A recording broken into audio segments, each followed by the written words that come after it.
আসসালামু আলাইকুম। আশা করি সবাই ভালো আছেন। আর আমিও আলহামদুলিল্লাহ অনেক ভালো আছি। তো অনেকদিন পর আজকে একটা ভিডিও নিয়ে আসলাম আপনাদের জন্য।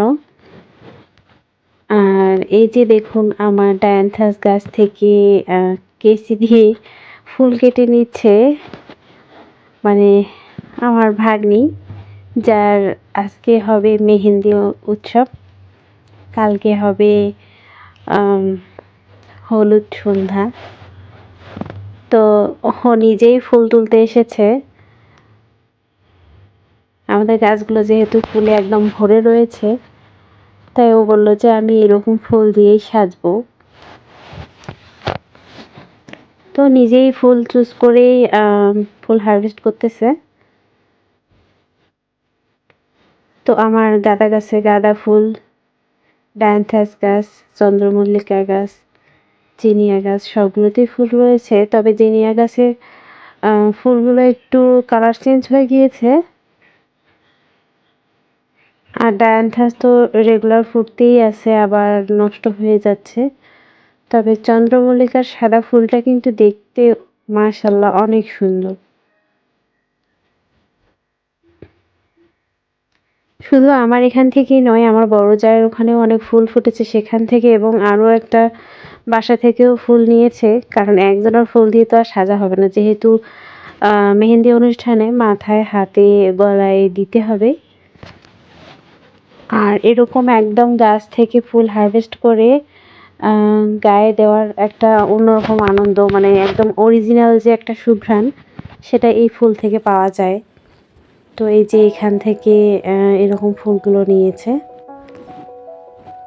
এই যে দেখুন, এই যে বড় বড় গাঁদাগুলো, এগুলো আমাদের বাসায় নেই, এগুলো আরেক বাসা থেকে নিয়েছে।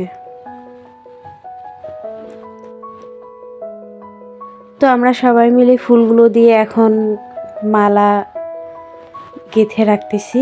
এই যে দেখুন চন্দ্রমল্লিকা ফুল, এই যে আমার এক ভাগ্নি এই ফুলগুলো দিয়ে মালা গাঁথতেছে। আমিও একটু পাশে বসে হেল্প করলাম।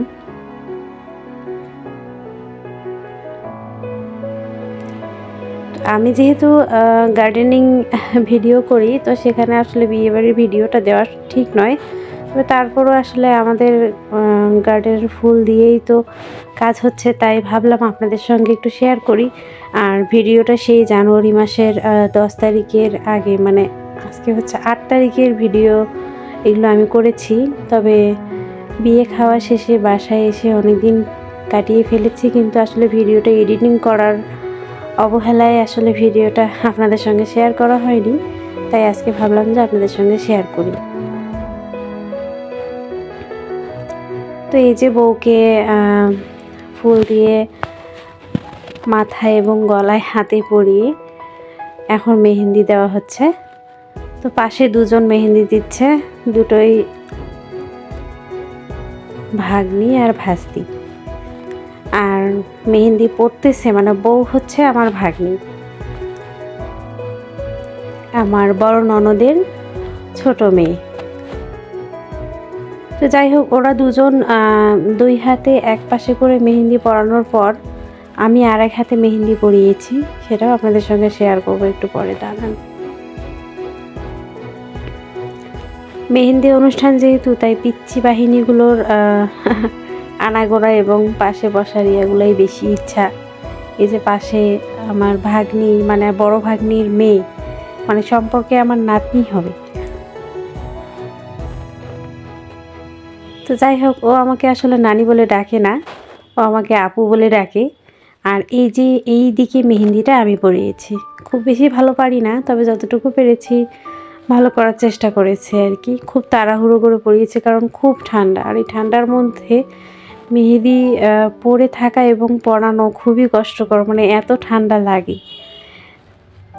যাই হোক, তো বউকে দেখালাম, রিসেপশনে বসেছিল, রাতের বেলার শ্যুট করেছিলাম। তো বিয়ে খাওয়া শেষ, তারপর দিন বাসায় এসে আমি সবজি ক্ষেতের ভিডিও নিয়ে পড়েছি। তো এই যে এদিকে দেখুন পালং শাক বড় বড় হয়ে গিয়েছে। তো বিয়ে বাড়িতে তো অনেক খাওয়া দাওয়া হয়ে গিয়েছে, এখন ভাবতেছি একটু সবজি রান্না করব। তো ঘরে সেরকম কোনো বাজার ছিল না আসলে, ভাবলাম পালং শাক ঘরে একটু ছিম রয়েছে, একটু লাউ শাক তুলে বেশ ভালো করে রান্না করা যাবে।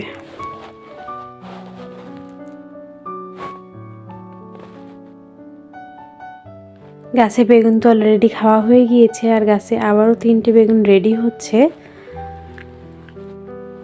এই যে দেখুন, আমি যে ভিডিওটা এখন এডিটিং করতেছি, মানে এখন এডিট করতে গিয়ে আপনাদের বলতে পারি যে বেগুন 3টা অলরেডি রেডি হয়ে গিয়েছে হারভেস্ট করার জন্য, কিন্তু আসলে এখনও হারভেস্ট করিনি। হারভেস্ট করা ভিডিওটা আপনাদের সঙ্গে শেয়ার করব।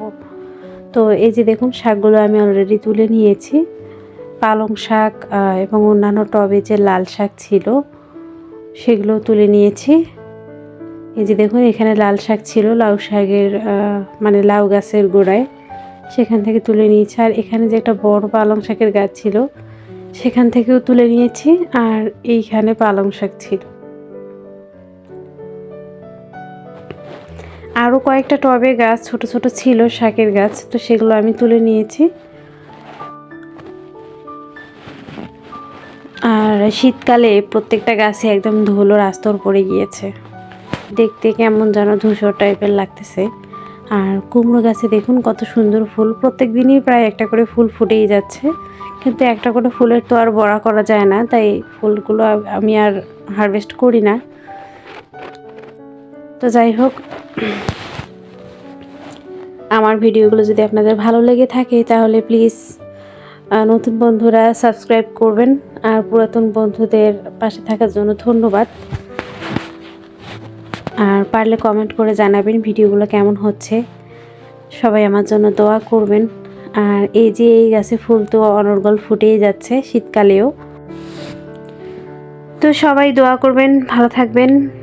আল্লাহ হাফেজ।